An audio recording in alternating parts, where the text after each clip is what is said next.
வணக்கம் மக்களே. Stock fundamental சீரீஸ்ல ஒரு லாங் டேர்ம் இன்வெஸ்டரா நம்ம ஒரு ஸ்டாக்கோட என்னென்ன மெட்ரிக்ஸ்லாம் நம்ம தெரிஞ்சுக்கணும் அப்படிங்கிறத ஒரு வாரமா ஒரு வீடியோன்னு பார்த்துட்டு வரோம். ஸோ அதை தொடர்ந்து இன்னைக்கு நம்ம பார்க்க போறது பார்த்தீங்க அப்படின்னா இன்ட்ரெஸ்ட் கவரேஜ் ரேஷியோ. ஸோ இந்த இன்ட்ரெஸ்ட் கவரேஜ் ரேஷியோங்கிறது ஒன்றும் இல்லை, இது ஐசிஆர் அப்படின்னு சொல்லுவாங்க.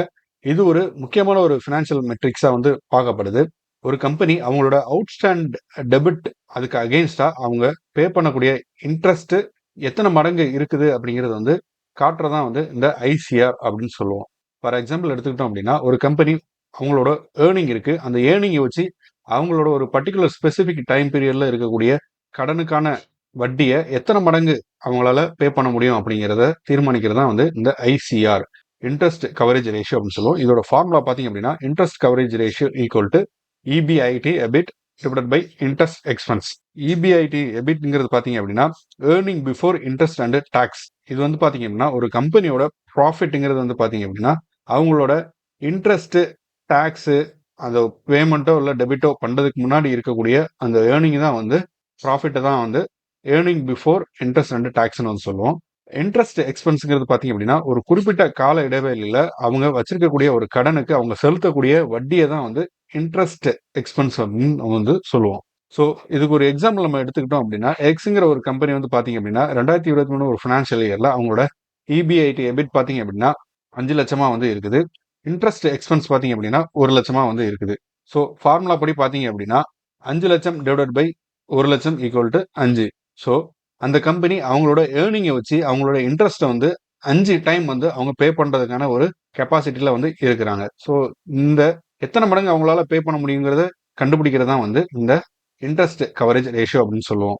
இதோட இன்டர்பிரேஷன் நம்ம பார்க்கும்போது பார்த்தீங்க அப்படின்னா ஒரு ஹையர் ஐசிஆர், இப்போ 5ங்கிறது பார்த்தீங்க அப்படின்னா ஒரு நல்ல ஒரு வேல்யூஷன்ல இருக்கக்கூடிய ஒரு ஐசிஆர் தான். ஸோ ஹையர் ஐசிஆர் இருக்கும்போது அந்த கம்பெனி ஒரு ஸ்ட்ராங்கான ஃபண்டமெண்டல் ஒரு பொசிஷன் இருக்குதுன்னு அர்த்தம். ஸோ அந்த கம்பெனி அந்த இன்ட்ரெஸ்ட்டை பே பண்ணக்கூடிய எபிலிட்டிங்கிறது ஒரு நல்ல நிலைமையில இருக்குது அப்படிங்கிறது தான் இதை குறிக்குது. இது லோ ஐசிஆர் அப்படின்னு எடுத்துக்கிட்டோம் அப்படின்னா அந்த கம்பெனி அவங்களோட கடனுக்கான வட்டியை கட்டுறதுக்கான அமௌண்ட்டே அவங்களால திரட்ட முடியல, அதுக்கு சிரமப்படுறாங்க அப்படிங்கிறது அர்த்தம். அதாவது பினான்சியலா அவங்க ரொம்ப அன்ஸ்டேபிளா இருக்கிறாங்க அப்படிங்கிறதான் இதை காட்டுது. ஸோ ஜென்ரல் கைட்லைன்ல பாத்தீங்க அப்படின்னா நம்பர்ஸ்ல நம்ம பார்க்கும்போது ஐசிஆர் கிரேட்டர் than 3 இருக்கிற கம்பெனி பினான்சியலாவே நல்ல ஹெல்த்தியா இருக்கிற கம்பெனி. அதோட எபிலிட்டி டு ரீபே த டெப்ட் இன்ட்ரெஸ்ட்ங்கிறது ரொம்ப ஸ்ட்ராங்காவே இருக்குது. ஸோ அதுதான் இந்த கிரேட்டர் than 3 ஐசிஆர் வேல்யூங்கிறது குறிக்குது. ஐசிஆர் வேல்யூ 1.5 to 3 அப்படி இருக்கு அப்படின்னா அந்த கம்பெனி ஸ்டில் ஒரு ஃபினான்ஷியலா நல்லா தான் இருக்குது, பட் அவங்களுக்கு சம் ரிஸ்கஸ் இருக்குது அப்படின்னு அர்த்தம். அதாவது அவங்களோட ஏர்னிங்ல ஏதாவது ஒரு சின்ன சேஞ்சஸ் வந்தாலுமே அவங்களோட கடனுக்கான வட்டியை திருப்பி செலுத்தக்கூடிய சக்திங்கிறது ஸ்ட்ரகிள் ஆகக்கூடிய ஒரு சிச்சுவேஷனுக்கு தள்ளப்படும். அதுதான் இந்த 1.5 to 3 ஐசிஆர் வேல்யூங்கிறது குறிக்கும். ஸோ கம்பெனிகள் 1.5க்கு கீழே ஐசிஆர் வேல்யூ இருக்கும்போது அந்த கம்பெனி ஃபினான்ஷியலா ரிஸ்க் இருக்கக்கூடிய, ஸோ பொட்டன்ஷியலாவே அந்த கம்பெனி ஸ்ட்ரகிள் ஆகிட்டு இருக்கு. ஸோ ஏர்னிங் அவங்க பண்றதுக்கே கஷ்டப்பட்டுட்டு இருக்கிறாங்க.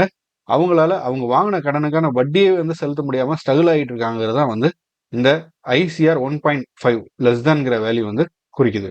ஸோ ஒரு கம்பெனியும் நம்ம இன்னொரு கம்பெனியும் நம்ம கம்பேர் பண்ணும்போது நம்ம இது எல்லா மெட்ரிக்லயுமே நம்ம இதுதான் சொல்றோம். ஒரு கம்பெனியும் இன்னொரு கம்பெனி நம்ம கம்பேர் பண்றதுக்கு முன்னாடி அந்த கம்பெனி அதே செக்டார்ல அதே மார்க்கெட் கேபிட்டல் இருக்கக்கூடிய ஒரு கம்பெனியை தான் நம்ம கம்பேர் பண்ணணும். ஏன்னு பார்த்தோம் அப்படின்னா இப்போ ஒரு கம்பெனியோட மார்க்கெட் கேபிட்டல்ங்கிறது ஒரு 2000 கோடியா இருக்குது. ஸோ அவங்களோட ஏர்னிங் ஒரு 200 கோடியா இருக்குது. ஸோ அவங்களோட வட்டி அவங்க கட்டுறது ஒரு 50,000 கோடியா இருக்குன்னு வச்சுக்கிட்டாலும் அவங்க ஒரு 3 மடங்கு அவங்களால ரீபே பண்ணக்கூடிய ஒரு கெப்பாசிட்டியில இருப்பாங்க. ஸோ இது இந்த 2000 கோடி கேபிட்டல் இருக்கக்கூடிய ஒரு கம்பெனியை நம்ம ஒரு 2 லட்சம் கோடி கேபிட்டல் இருக்கக்கூடிய ஒரு கம்பெனியோட நம்ம கம்பேர் பண்றதுக்கு எந்த விதத்திலுமே கரெக்டாவே இருக்காது. ஸோ அது சேம் செக்டாரிலே இருந்தாலுமே அது கரெக்டா இருக்காது இந்த ஐசிஆர் வேல்யூ பொறுத்த வரைக்கும். 2000 கோடி இருக்கக்கூடிய ஒரு கம்பெனி அவங்க வாங்கியிருக்கிற கடனோட அளவுங்கிறது வேறையா இருக்கும், அவங்க ரீபே பண்ண வேண்டிய இன்ட்ரெஸ்டோட அளவுங்கிறது வேறையா இருக்கும். அதே இது 2 லட்சம் கோடி கேபிட்டல் வச்சிருக்கக்கூடிய ஒரு கம்பெனியோட கடன்கிறது வேறையா இருக்கலாம். ஸோ அந்த இன்ட்ரெஸ்டோட அளவுங்கிறது வேறையாக இருக்கலாம்.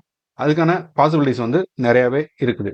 ஸோ இந்த ஐசிஆர் வேல்யூ நம்ம கால்குலேட் பண்ணும்போது கவனமா ஒரே சமதளமா இருக்கக்கூடிய இரு கம்பெனிகளை நம்ம கம்பேர் பண்றதா சரியான ஒரு இதா இருக்கும். அப்படி நம்ம மாத்தி நம்ம கம்பேர் பண்றோங்கிறது விதத்துல நம்மளோட அனலைசிஸ்ங்கிறது தப்பா முடியறதுக்கான ஒரு வாய்ப்பு அதிகமாகவே இருக்கும். ஸோ இந்த வீடியோவில் ஐசிஆர் பற்றி பார்த்துருக்கோம். ப்ளஸ் வந்து ஐசிஆர் வேல்யூ எப்படி கால்குலேட் பண்ணுறது, ஐசிஆர் வேல்யூ எந்த லெவலில் இருந்தால் அந்த கம்பெனியோட ஸ்டாக் வந்து நல்ல ஸ்டாக்கா இல்லையா அப்படிங்கிறது பார்க்கறதுக்கான ஒரு விஷயங்களை வந்து இந்த வீடியோவில் நம்ம பார்த்துருக்கோம். ஸோ இந்த வீடியோவில் உங்களுக்கு வேற ஏதாவது சந்தேகங்கள் இருந்தால் கமெண்ட் செக்ஷனில் கமெண்ட் பண்ணுங்க. உங்கள் டவுட்ஸ் வந்து கண்டிப்பாக கிளியர் பண்ணலாம். ஸோ மேலும் இது மாதிரியான ஸ்டாக் மார்க்கெட் ரிலேட்டடான எஜுகேஷனல் கண்டென்ட்டுக்கு நம்ம சேனலை வந்து சப்ஸ்கிரைப் பண்ணுங்க. ஃப்ரெண்ட்ஸ் அண்ட் ஃபேமிலிக்கு வந்து ஷேர் பண்ணுங்க. தேங்க்யூ.